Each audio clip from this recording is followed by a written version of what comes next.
satellites do exist, okay?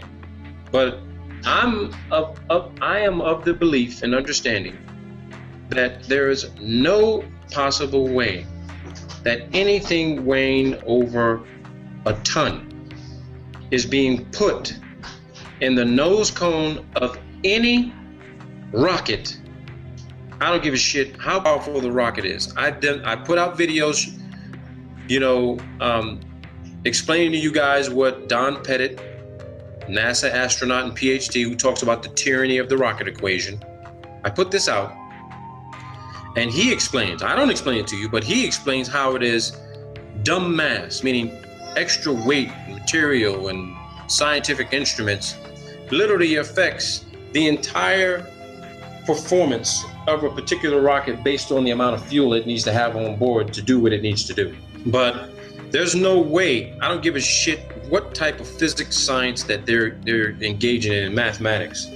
There's no way they're sending something up in the sky on a rocket that weighs over a ton and allowing it to maintain its aerodynamic stability and remain control and stay in control, where that rocket is not spinning out of control and basically exploding in the sky. So based on that hypothesis, I'm going to reveal this document to you guys to show you there ain't nothing in the fucking nose cones in those rockets.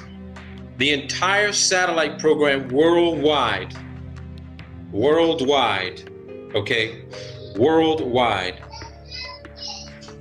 is a balloon program, and it's been in existence longer than fucking rockets, period. And I'm going to show that to you. So first document we're going to read, here's the document. Just like I said, the title of it is telling in of itself. Space and Missile Systems Center. Okay? Space and missile systems. Now, the term space, what does that mean? They have a general international presumption of where space begins. The U.S. Department of Defense classifies and categorizes space to begin at 80 kilometers. That's about 262,000 plus feet above the center surface of the Earth. That means the flat plane surface that we live on.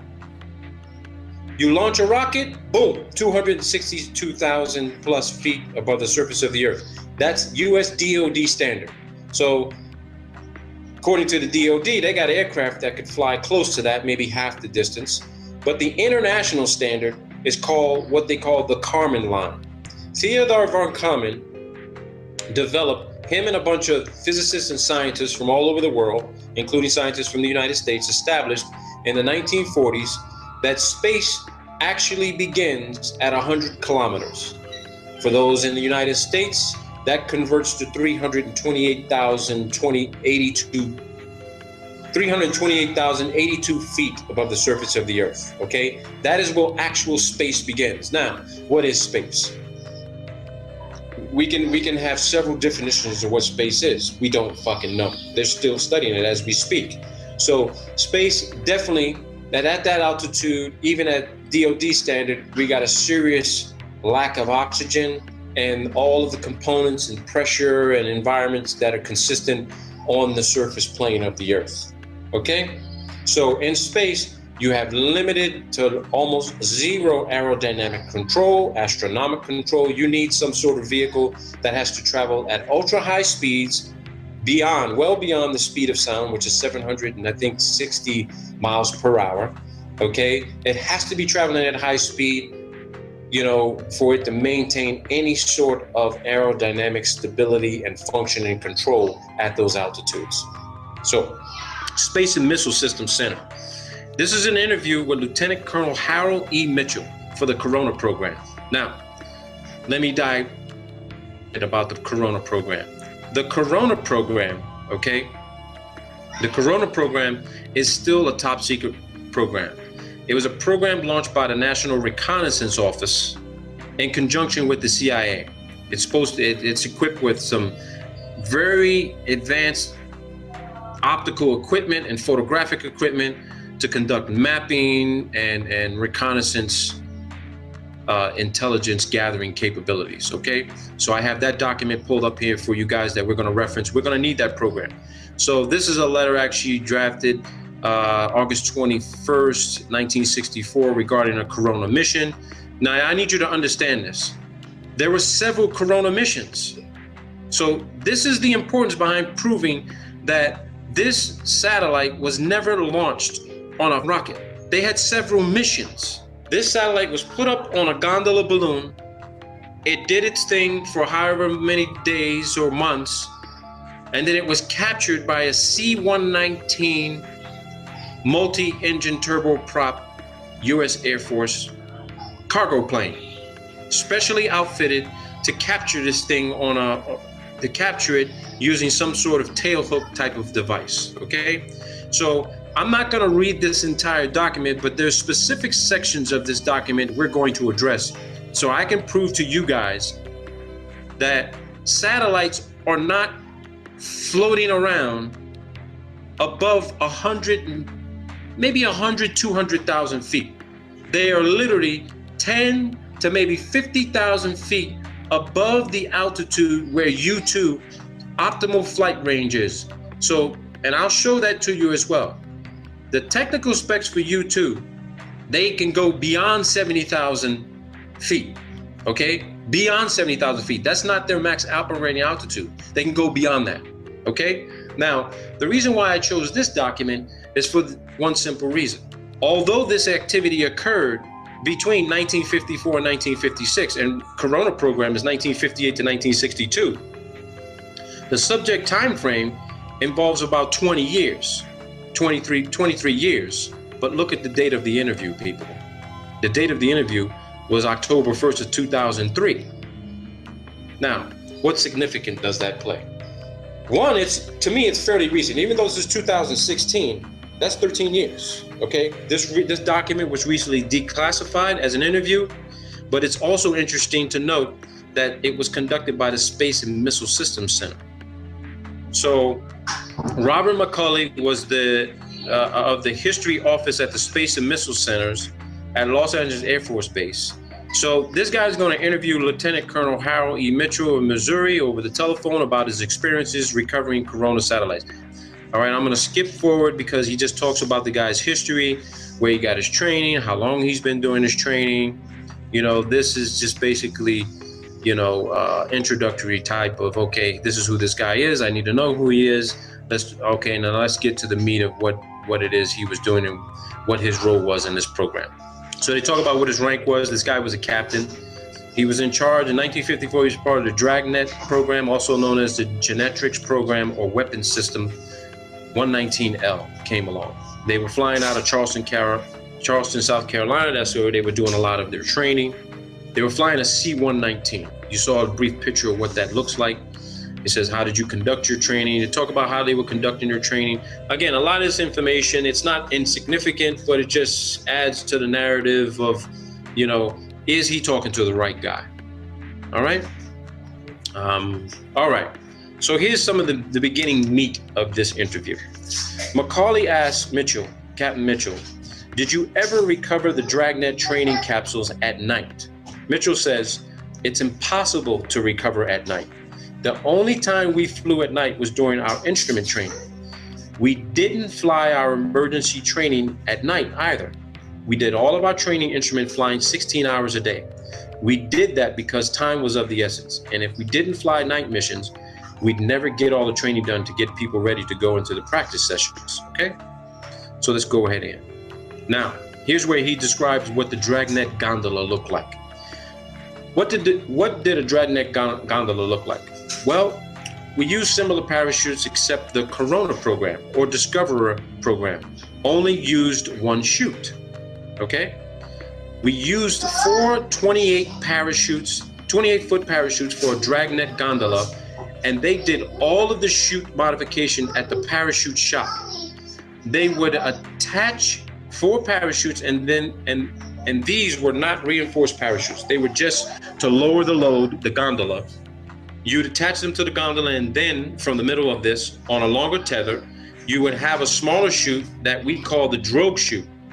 I think the drogue chute was 100 feet above the 4 descent chutes, and the drogue chute was reinforced. We could make our passes on that drogue chute. When they say they can make their passes on that drogue chute, you're looking at a 100-foot tether. And what would happen is that the drogue chute would deploy. You got a 100-foot of tether. The plane didn't need to come within a dangerous distance of the chute as the satellite was falling from the sky, and they'd have a hook at the back of the aircraft that would fly by and hook this chute. And once they hooked it, they start reeling it into the back of the aircraft. Here's some important data. The top of the gondola had a compartment for the chutes and all that stuff. And a lot of it had to be the parachutes, but the whole capsule was 1,450 pounds when it was airlifted, okay? The capsule they're talking about is literally the satellite. The gondola had, now I want you to pay attention to this. He says, this is Mitchell, Captain Mitchell talking. Captain Mitchell says the gondola had a huge balloon. I mean a huge balloon. You could see it at 60,000 to 85,000 feet. Now, this supports what I've been telling all of you, that NASA has had a balloon program literally for decades, over as long as they've been in existence. Some of these balloons are the size of a football field. When you look at the size of a football field, 100 yards long, 50 yards wide, just imagine what that looks like up in the sky. Think about what a balloon that size could lift off the ground, okay? Now, Macaulay says, did you ever see a Genetrix balloon get inflated and then lift off? Did you see that process? Mitchell says once, but I didn't see the beginning of it. I saw it when it was about 3/4 filled and then the liftoff. Now, this was only in the training phase of our operation in the summer of 1955, and that was done in Denver, Colorado at Lowry Air Force Base. The one that I watched launch, they had to put the capsule on a forklift, and I imagine this was done before the balloon was attached and inflated. At any rate, they started their inflation, and then as the balloon got full enough to support itself and go airborne, they'd run down a taxiway with the forklift, carrying the gondola until the balloon had enough lift to get the gondola airborne. I want to show all of you what that actually looks like in real time. Now, when I say real time, okay, when I say real time, I'm talking to you, this is a launch that had already occurred in Antarctica. This is a launch that already occurred in Antarctica, and I'm going to show it to you. And here we go.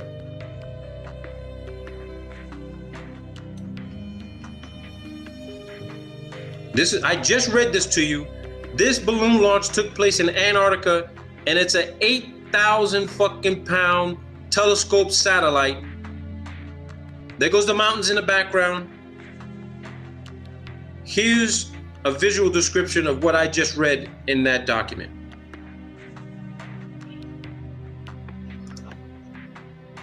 Down a taxiway and getting in the loft and launching it. Watch what happens.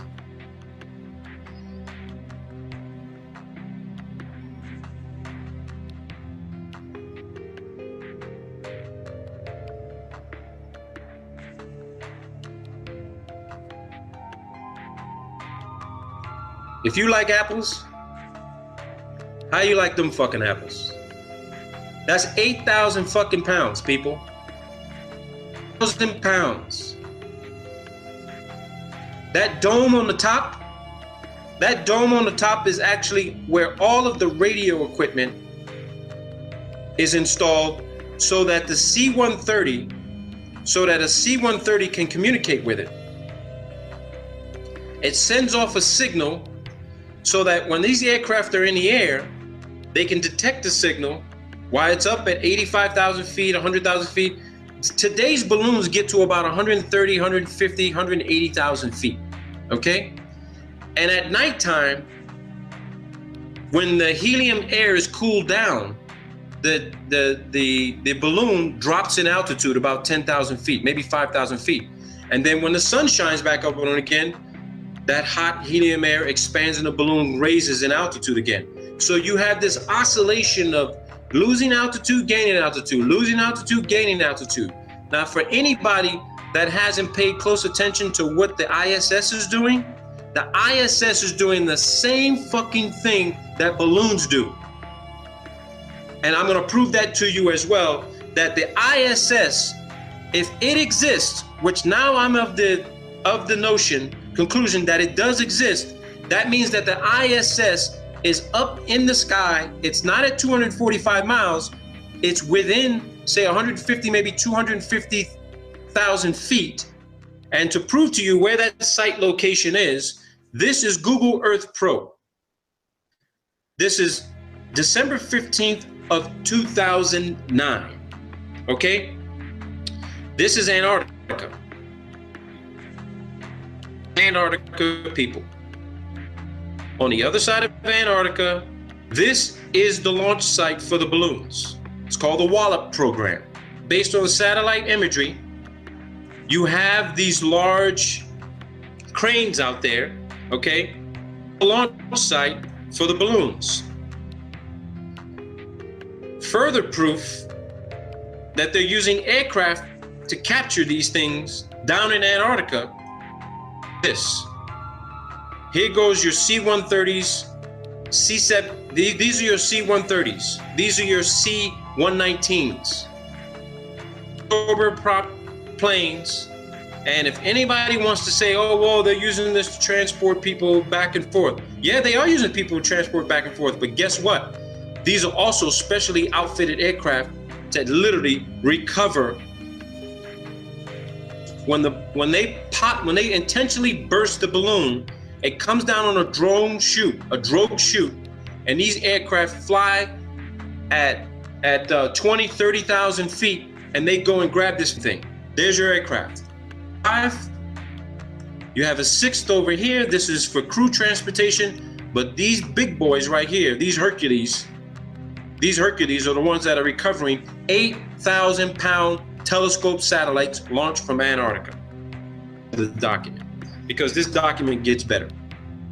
Now, Macaulay says, did the gondola lift off pretty quickly after it was inflated? Mitchell says, yeah. Once it was inflated with the helium it carried, that balloon was designed to go during the day to about 85,000 feet. Now, this is back in 1954, people. Today's balloons get, well, almost 3 times this altitude, okay? Maybe 2.5 times. As nighttime came and the gas cooled down, it would come down to around 60,000 feet to 65,000 feet. So it dropped almost 20,000 feet in altitude in the evening time, okay? In the evening time. So I want you guys to picture this, okay? There are people online who they're so in love with NASA, they will tell us, all these trolls will say, no, I've seen satellites myself. They'll say, no, I've seen satellites myself. I've seen it in my telescope. I've seen the Hubble. I've seen the space station. I've seen a satellite pass over. You're looking at the Hubble and the ISS floating around in the thermosphere, moving at high speeds, because the hot air up there moves at high speeds, very high speeds. How fast those speeds are, who knows? But we know this for a fact. The higher you go, the faster you have to go. Right? The higher you go, the faster you have to go if you're using an aerodynamic vehicle. Now, Macaulay says, do you know how long the balloon floated over the US before they were usually recovered? Mitchell says, it varied with the flight path. We tried to recover them before they left the continental limits of the United States. We had one balloon that went into the jet stream and flew east during our training period. I believe that it took off in July 1955. We deployed an airplane and he went to Goose Bay, Newfoundland, refueled and headed for the Azores. I believe there were another 1 or 2 airplanes from other squadrons too. He says the balloon was finally terminated someplace over the area of the Azores. I don't think that capsule was ever recovered. I couldn't say for sure. Macaulay says recovering a Discovery parachute must have been easy compared to a dangerous gondola. Mitchell says it was. Discovery was much easier once we resolved the problems and they designed the right parachute and equipment to recover it with. Actually, when you do aerial recovery every day, it's a piece of cake. Easy. It was fun. Each recovery aircrew had to aerially recover 5 dragnet parachutes. After we'd complete our aerial recovery phase, we went up to an airfield at Georgetown, South Carolina. Ground crews would use drums of water to simulate the gondolas for surface recovery. Oh, look at what he says here. He says, during the genetics program, we operated under the Strategic Air Command.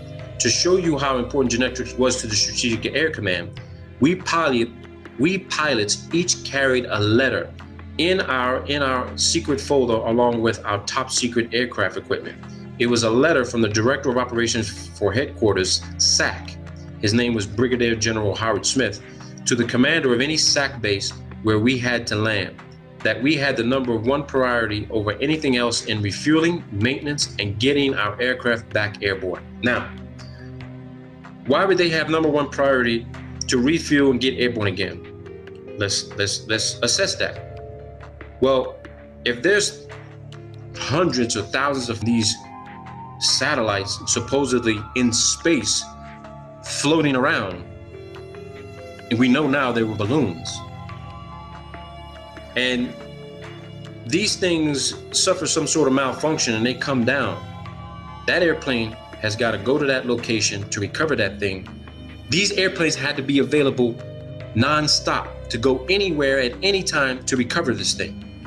And it had to be recovered once they got notification, hey, the balloon just popped, drogue chute, we need the aircraft up in the air immediately. They couldn't get to one of these satellites fast enough, and it actually crashed somewhere in a foreign country. And I'm gonna read that document to you of what happened to it. So, he says, you had a terrible time getting refuel, maintenance, or anything just to get out. On the way to California on that particular trip, I had to go from Greenville and refuel at Salina, Kansas, Smoky Hill. Let's see here. Okay, here's where they talk about getting in contact with one of the balloons. I then flew into Castle Air Force Base on Friday night. The next morning, we checked into the command post. The balloon had started traveling to the west, and they were concerned about it. So they scrambled us, and we started tracking after it. Each one of these balloons transmitted their own identification signal. By the time we made contact with the balloon, we were about 310 miles at sea, west of San Francisco. I didn't like us being out there by ourselves, especially making aerial recovery. At about 85,000 feet, after you sighted a balloon, you'd interrogate it. The balloon's radio signal would give you its code name or code number. If you wanted to terminate its flight, you had a black box up on the flight deck at the navigator station. He would dial in the code of the balloon we were trying to track, and the balloon would come back and answer. Then if we had clearance from the Charleston Air Force Base command post to bring the balloon down, we would insert another code. This then would ignite a blast from the gondola that would burst the balloon. After we terminated the flight of the balloon, here's what they say. It would do very much the same as the Discoverer did. It would fall so far, and then the drogue chute would come out. The chute would slow it down until it was at an acceptable altitude and airspeed, and then the parachute would get fully deployed. It was late, listen to this, people. It was late in the evening when they authorized me to terminate the balloon. Macaulay says, once you recovered this gondola, what happened to it at that point? Mitchell says, we made the recovery on it, brought it back in. We were very low on fuel. I told them I was going to Castle Air Force Base to refuel. Then they deployed us to Offutt Air Force Base, Nebraska, where we delivered the capsule there. Where it gets interesting for me. Macaulay says, after you landed at Offutt Air Force Base to drop the gondola off, how did they unload it and take it away? Mitchell says, they sent people out and it was offloaded. Where they took it to and what they did with it afterwards, we didn't know. That was not our mission. Dragnet was a top secret operation, gondola and all. The only thing that we were concerned with were the people who were not connected with the program, that they had no opportunity to see the gondola, so we carried sidearms. You hear that? They didn't want people to see this thing. So they were always strapped, ready to go, that if someone were to see one of these things, they had to deal with that person. Now, this was back in 1954. You bet your ass the same thing is happening today. They don't want nobody seeing the Hubble come down on a parachute. They don't want to see it. They don't want to see parts of the space station, which is in modules, detach, come down on a parachute, get captured by one of these C-119s or C-130s, taken down to Antarctica at the Concordia station. And just to remind people and to redress this, Concordia station, NASA classifies it as a hypoxic environment. Okay? They said the conditions at Concordia are more severe than being on the ISS. So when astronauts actually are sent down there for cold weather training in the most extreme environment on Earth, how could there be a place at about 8,000 feet above sea level be more extreme than being at 245 miles above the surface of the Earth, supposedly in microgravity? And I thought to myself, wait a minute, the ISS is definitely not at 245 miles. Because if I can go to Concordia station in Antarctica and literally be in worse conditions than being on ISS, then ISS conclusively has to be around 150, 160,000 feet. Let's keep going on. So this guy goes on and he says that, and this is what's interesting about this. He says he had an instrument problem on the airplane at Offutt Air Force Base, and the people came out to refuel the plane. I filed to come back to Charleston as soon as they offloaded the gondola. This was on a Sunday morning, and I'd gotten in there late Saturday night. The base operations officer said he was going to come aboard. He wanted to check Form 21A, which is my maintenance form. I lost an inverter, and I had a bad generator, but I didn't want to fool around and stay at Offutt Air Force Base on a weekend trying to get it repaired. So, while this guy's at this base, this captain, okay, some lieutenant colonel, he says he was a lieutenant colonel, and he tried to come on board our airplane. And here's what happened. The captain, Mitchell, says, I said, I'm sorry, you're not allowed on board. This lieutenant colonel stepped up the ladder and started explaining that he was a Silverleaf, a lieutenant colonel, and I was wearing tracks, a captain. About that time, he heard the rifle bolt of a carbine slide home, load its ammunition. My crew chief was standing there with his carbine down at his hip, so the lieutenant colonel decided not to come on board. He decided prudence was better part of valor. So you see that?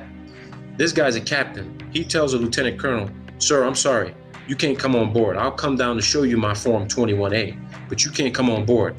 This lieutenant colonel says, excuse me, but I'm a lieutenant colonel and you're a captain. I can come on board. And one of this guy's crew chief says, I don't think so. He chambered around. Lieutenant colonel said that. He was like, okay, no harm, no foul. Let me know when you come down and show me the form. I mean, come on, people. You're talking about an Air Force pilot, top secret security clearance, maybe higher, and they got authorization to kill one of their own people if security is breached. This guy's not even supposed to know what the hell's inside that aircraft. They were ready to shoot him. That's what you got to deal with. So, and Macaulay says, did the Genectrix gondola drop a capsule like the Discoverer did? Mitchell says, no, the gondola hung below the 4 27-foot, 24-foot chutes. When you shoot the balloon down, all these parachutes packed on the top of the gondola deployed. The gondola would start then falling to the earth. He says, so you recovered the entire gondola. He says, you caught the whole thing. You caught everything except the balloon, and it was quite a load. Air recovery really was kind of a hairy operation because you're flying at such low speeds. We were especially low on fuel that night. We had to fly at about 115 to 120 knots just to keep our airspeed up. And with the beaver tail door open and the recovery poles and cables hanging out of the back of the end of the airplane, it took quite a bit of power using quite a bit of fuel. So again, these guys are recovering things at thousands of pounds, half a ton or more. They have to fly at low speeds just to capture the damn thing and make sure they don't rip the tether apart and lose the damn satellite. So once they capture it, They got to start reeling it in, and they got to maintain altitude and power, which uses up a lot of fuel just to stay in flight. And then they beat feet out of it and get the hell out of there and take it to where it needs to go. So here's some descriptions of where they actually have these aircraft launching these balloons. He says, once our genetics training was completed and the airplanes were put in top maintenance condition, we deployed to our pre-designated bases in November of 1955. We had 3 squadrons in the 456 TCW, and they split each squadron right down the middle into 6 detachments. Our squadron, we were the 746 Troop Carrier Squadron, and our detachment was deployed to Kodiak, Alaska. The 745th Squadron went to Adak Naval Air Station, Alaska, and the other detachment was sent to Japan at Johnson, Misawa, Itazuku. Another squadron was sent to Kadena, Okinawa. Our headquarters was at Johnson Air Force Base. They had these everywhere, people. They had them in Germany. They had them in Sweden. All right. They even had some in Russia. So let me see here. I want to take you to the part where they talk about the U-2 program, how U-2 actually replaced them. Let me see here. Okay, here we go. They said that night the winds got up to, this is when they were in Alaska, he says the winds got up to 100 miles an hour. It sandblasted the airplane, absolutely sandblasted the paint off of it. About the 1st of April, the U-2 started flying, so our missions were over about the 1st of April, 1956. Okay? I'm going to show you Lockheed's site so we can look at U-2 and do a little brief technical descriptive analysis of U-2. Macaulay says, when you were flying out there looking for gondolas, were you both visually looking for them and listening to your radios for their signals? Mitchell says, we were doing both. In Alaska, the daylight hours are pretty short in wintertime, so they would give us the codes of the balloons that were flying in our area. The navigator would continually monitor the different codes with the ADF, the Air Direction Finder radio.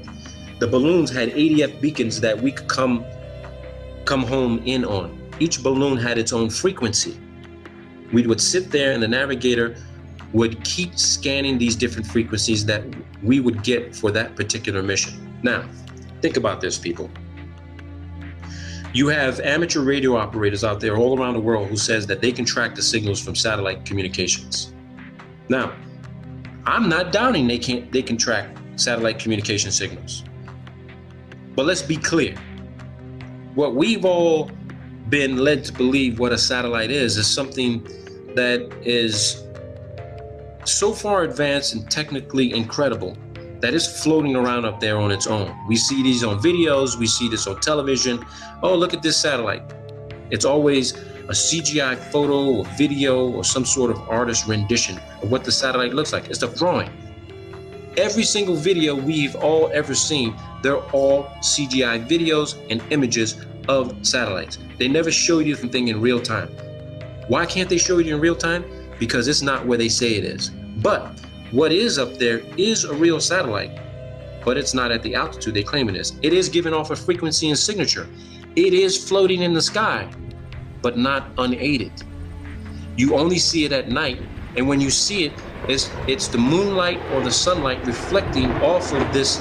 Now I know why these satellites have to have these gold and aluminum reflective surfaces, because they are maintaining the lie, fraud, illusion. Oh, look at the satellite up in the sky. You see the sun reflect off of it? There it is. But you don't see the tether. You don't see this dark colored black balloon floating in the nighttime sky. So here's what the guy says. About how many balloons would you be looking for at one time? Mitchell says the number would depend on the balloons identified in a daily mission, frag order, fragmentary operations order. Their codes would be listed. So each one of these balloons has a frequency and a code. This guy's saying, I think it was 10,000 feet the beacons would continue to function. We thought that they went down and were in the snow in the Brooks Range or some of the other mountains up in Alaska. He says, did your unit tell you the purpose or the mission of the genetics while you were doing this? He says, yeah, we knew. The balloons were launched from Norway. Look at this, people. The balloons were launched from Norway, Denmark, West Germany, and I think some from Turkey. In the winter, February of 1956, there was an article in Time magazine about the Russians complaining about our overflight of the Soviet Union with these balloons. Holy shit, people. I mean, really. The Russians were complaining about the US flying over the Soviet Union with balloons. The Russians were complaining about overflights of the Soviet Union with balloons. They had any number of gondolas stacked in the Sperodonivka Palace driveway of Foreign Ministry. Molotov. It was just unbelievable. He had many of them. What they're describing here is this. The Soviets ended up capturing a shitload of these fucking balloons the US was sending up in the air. And they would literally send their aircraft up to capture them and bring them down. Now you got to think about this, people. This is absolutely mind-blowing. You're trying to tell me that we've been spending trillions of dollars for over 60 years for a satellite program they claim is going up on a rocket, and it's just a balloon you can buy from a hobby shop? Oh my God. This is incredible. An interesting fact, the airplane I flew during the Corona program had many recoveries of balloons than any airplane in the 456 wing. It was flown by Captain Slaughter Mims. And I think Slaughter recovered 3 balloons near Japan. He got more than anyone else. Slaughter had a lot of success. And he's describing the same aircraft that this guy flew. Okay? Here you go. This guy, Macaulay says, how successful was the Genetrix program? Mitchell says, none of the pilots associated with the project was ever permitted to see any of the genetic film that was recovered. The film was stored in the vaults at Air University at Maxwell Air Force Base, the last I heard. I was at Air University Film Library in 1957, and I asked if I could see the film, but they wouldn't let me because I didn't have need to know about it. Outwardly, I understood that it was a fair success. We knew more about the Russians than we would have without Genetrix. It wasn't good enough to continue with in conjunction with the U-2. It was like the U-2 wasn't as good as Discoverer. I have a document and a study on Genetrix done by a gentleman up in Minnesota. It gives the number that was recovered. A lot of the gondolas went into the water and were never recovered. They had a saltwater plug in them that dissolved when the plug came in contact with the water and eventually sank the gondola. That's what they say. That's what they say. Now, get this. Macaulay says, did the public ever see the Genetrix gondolas and think they were UFOs? Mitchell says, I never heard of any reports of that nature, if there were any. There could have been. I don't know. You know, it's been so long since that operation, I don't recall any newspapers that might have said that they were UFOs. I know you could see the balloon. Listen what he says. He says, I know you could see the balloon very easily from the ground. It looked, here you go, people, smoking gun. It looked about like a silver dollar during the daytime because you couldn't see anything attached to it. You see this for yourself, people. He said you could see it from the ground and it looked like a silver dollar during the daytime because you couldn't see anything attached to it. So, for all those naysayers out there that claim they've seen the Hubble, they've seen the ISS, they've seen other satellites and shit floating around in the sky, think about this. That reflection that you see with the sun reflecting off of the aluminum surface or whatever type of aluminum, whatever type of shiny reflective material they're using for these satellites, carried by the jet stream, flying around a specific territory that is tasked to fly around in. Macaulay says, at that time, did you normally call the program Dragnet or Genetrix? Mitchell says, we called it Dragnet. Genetrix was a classified code name for the program like Corona and Discoverer. Dr. Alvin H. Howell was the brains behind the balloon program. There you go. They lost one of these, okay? They lost one of the Corona satellites on a balloon, okay? This is a letter written to the Deputy Director for Science and Technology at the National Reconnaissance Office, okay? This was released declassified and released by the National Reconnaissance Office November 26 of 1997 in accordance with Executive Order, I think that's 12958. Subject, Corona Mission 1005 incident.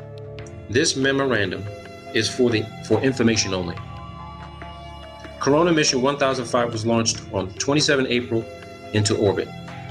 Orbit? They're considering orbit to be space. We know it ain't fucking space. All right? But that's moved. Let's continue on. Recovery attempts commencing 2 May were unsuccessful. Attached here too is a chronology of operational reporting received on this mission. Number 3, on August 5th, OSA received word from its security representative at the Air Force Base, Los Angeles, that a satellite capsule had been reported as coming down near the Venezuelan-Colombia border. The actions taken by OSA upon receipt of this information are detailed in a separate attachment. As a result of the investigation by the OSA in conjunction with the Caracas station and the embassy attaché office there, the following facts are noted. Listen to this. August 1st, first word was received by Caracas Army Attaché Office of finding of a capsule at La Fria, 500 miles southwest of Caracas in a remote region of the Andes. August 3rd, reconfirmation of capsule finding made by telephone call to Caracas Embassy.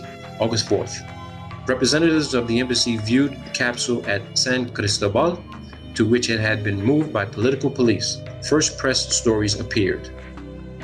August 5th, capsule flown by host government to Caracas. August 6th to the 10th, capsule held by Minister of Defense of Venezuela. All right. August 8th, team from headquarters arrived at Caracas consisting of a security officer and a technical officer from the OSA office and a technical officer from the National Reconnaissance Office. August 10th, capsule turned over to embassy, examined, and reports made by the headquarters team. Copies of pertinent cables on technical and security aspects attached. August 12th, security officer scheduled to return capsule to West Coast. August 6th to the 12th. For the record, it should be noted that on Thursday, 6th August, a request was made by the CIA to the NRO to convene a meeting of the Interdepartmental Contingency Planning Committee to assess the problems, coordinate procedures, and assign responsibility for responding to any news media queries which might arise. Now, what's interesting about this, they noticed there was a label that there was a secret label on a satellite. It was marked secret. They removed that classification from it. This is regarding the history of satellite reconnaissance, volume 2A, SAMOS. Remember that name, SAMOS, okay? The SAMOS satellite, because here's what I'm going to take you to next. This is the list of all balloon launches from the Esrange Space Center in Sweden. Okay? Now, let me take you to the Swedish Space Center. And here is the Swedish Space Center website. This is the Swedish Space Center. And as you can see, they have balloons and rockets, payloads. This is their website. This is their website. Swedes. The Swedes. Okay? It's the Swedes. Here's their space center. They do balloon launches. Now let me take you the document I downloaded from their website. Now, this is a list of balloon launches from the Esrange Space Center starting December 9th of 1982. Remember that term, SAMOS? You can read these documents for yourselves. We don't need to keep going through all this stuff together. I put a lot of this shit out for you people so that you can see this. You see they talk about weather satellite program, mapping satellite program, realignment controversy, new directions in satellite reconnaissance, okay? But let me take you to this document, which is very important, from the Swedes. This is not US oriented. I got this from a foreign country, okay? So you look at some of the launches. These are balloon launches, people. These ain't rockets. It says it, list of balloon launches. There's gonna be some things here that you may see that are gonna catch your eye, all right? because I want you to look. You see the campaign, you look at the payload, all right?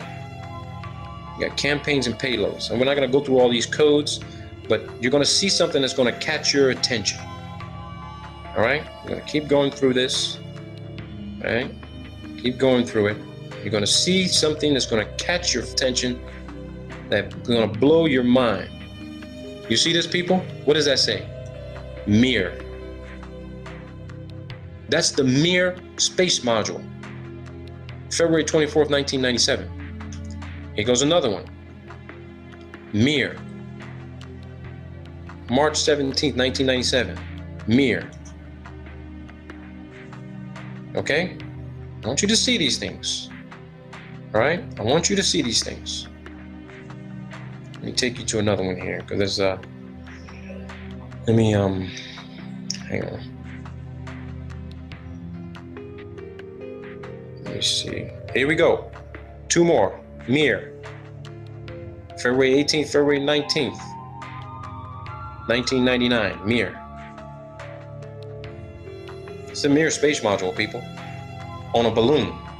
The ISS does not exist complete the way they show it on television. Here goes another one. Mir. On a balloon. What they are showing you of the space station is a computer-generated image. They are not showing you the complete module put together, flying at 17,000 miles an hour. Here you go. Look at this. Support Mir. They sent up a support balloon to resupply the Mir on a balloon. On a balloon, people. Look at this. Orion. Orion payload. Look at here.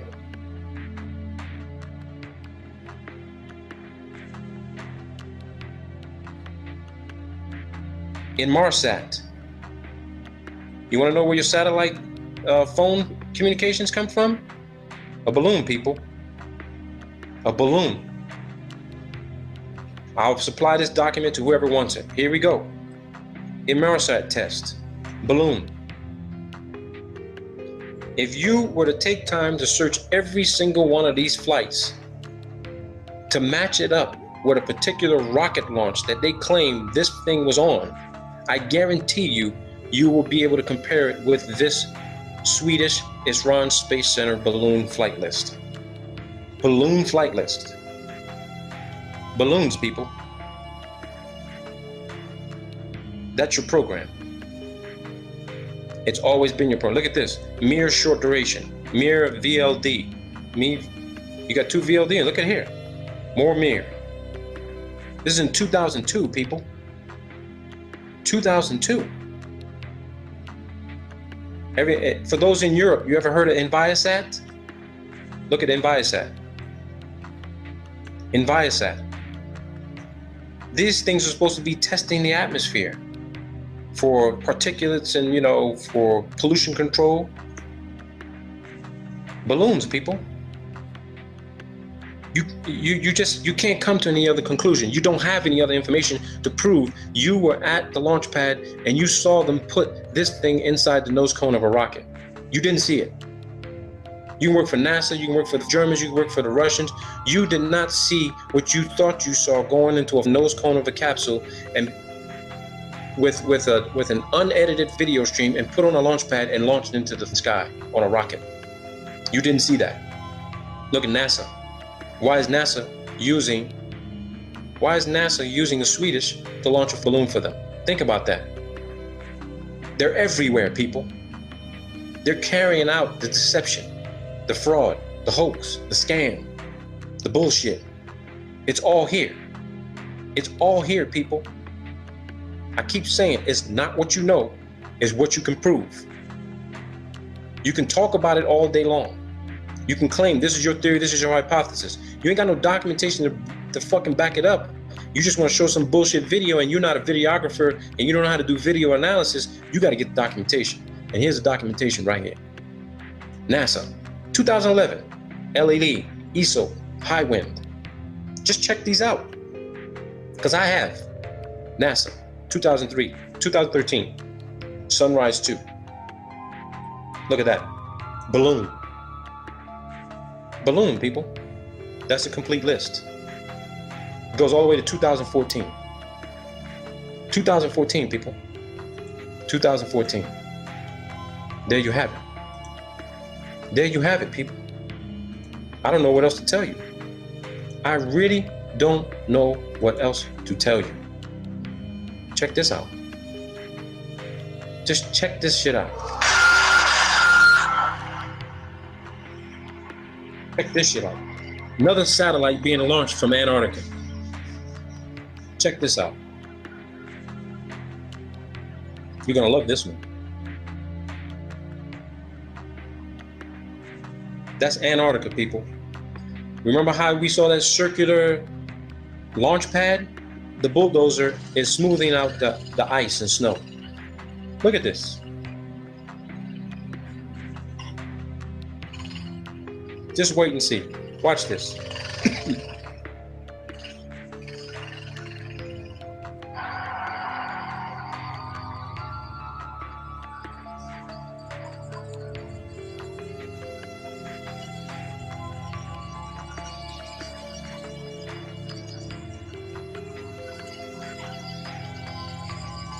This is McMurdo Station in the background. McMurdo is right back here. They have line of sight to this airstrip.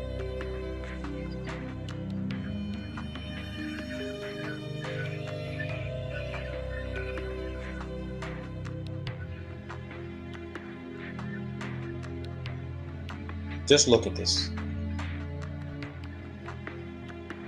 This is your billion, trillion dollar fucking satellite program. A goddamn fucking balloon. A balloon, people.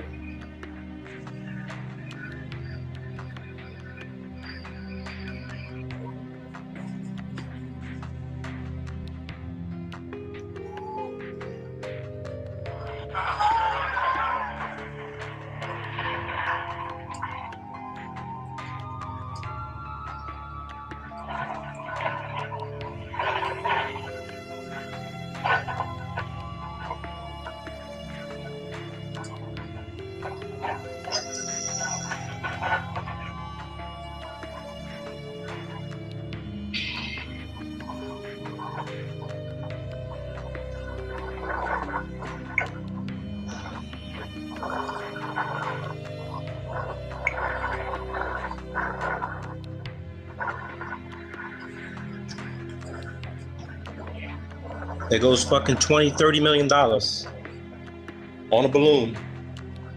It's not inside a fucking rocket nose cone. There you go.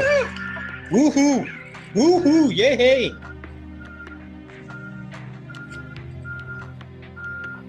Now you want to know what NASA is spending all that fucking money for? On helium? NASA has spent a shitload of money on helium. So you got to ask yourself, what the fuck is all that helium for, right? You think, okay, maybe it's for the vacuum chamber.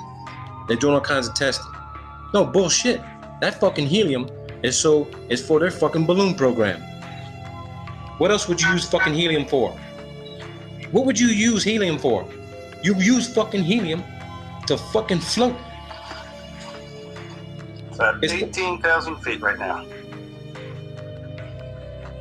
Come on, people. This common sense. This common fucking logic.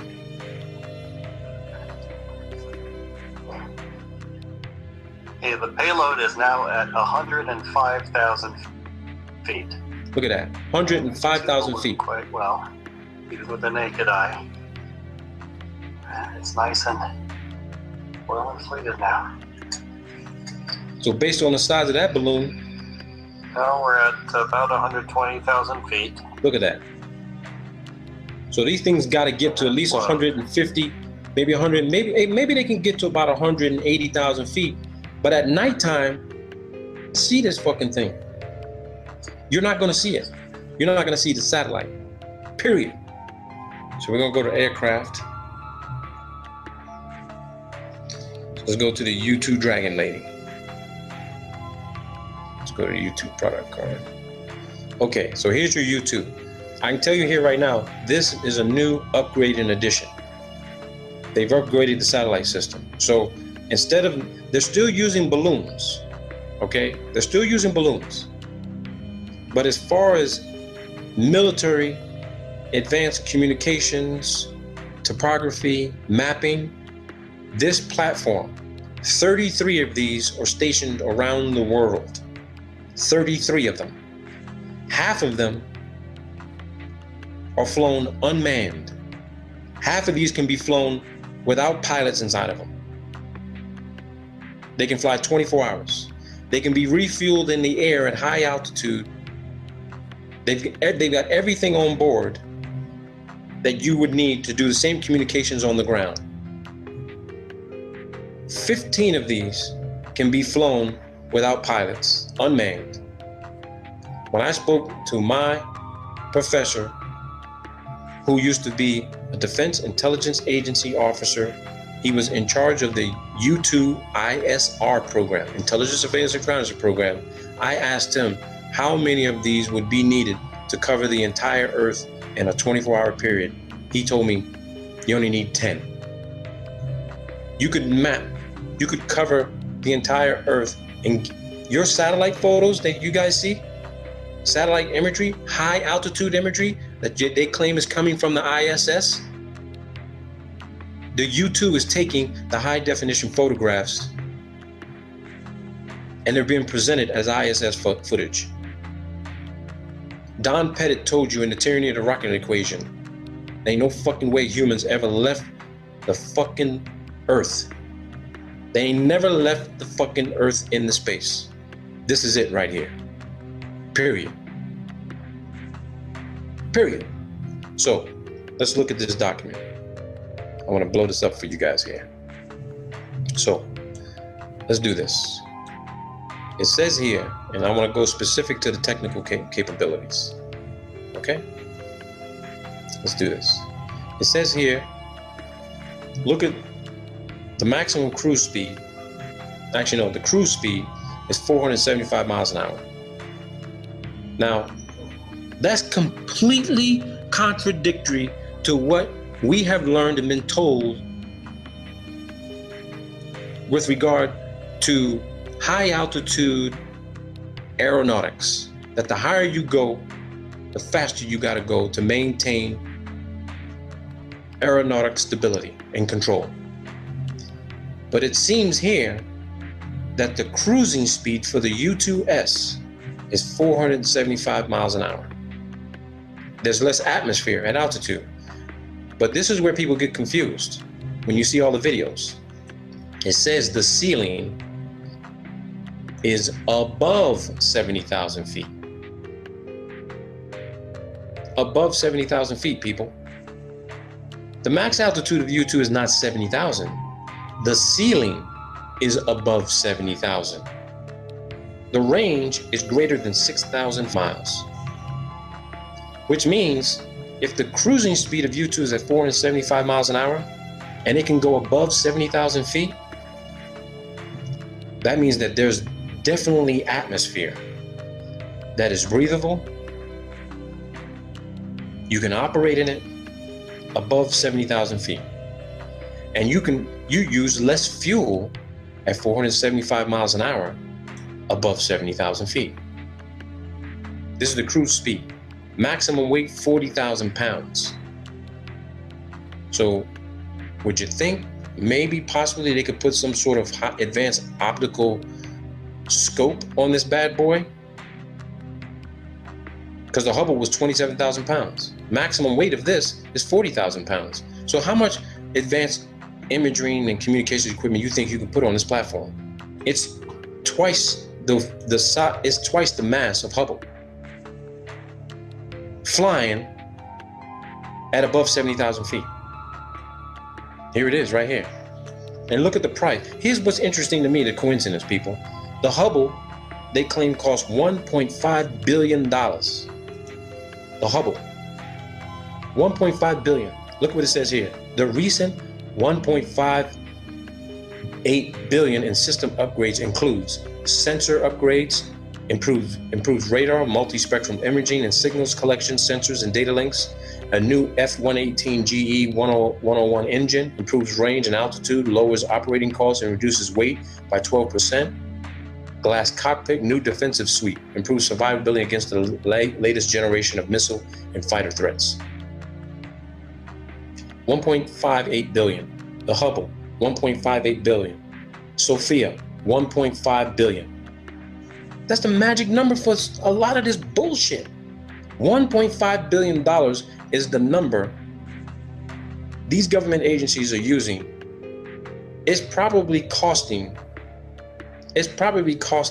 half of this, and the other half are going in the fucking pockets of your fucking Senate and congressional fucking representatives and their fucking contracting companies who are building this bullshit and telling you, oh no, it's all going up on a fucking rocket.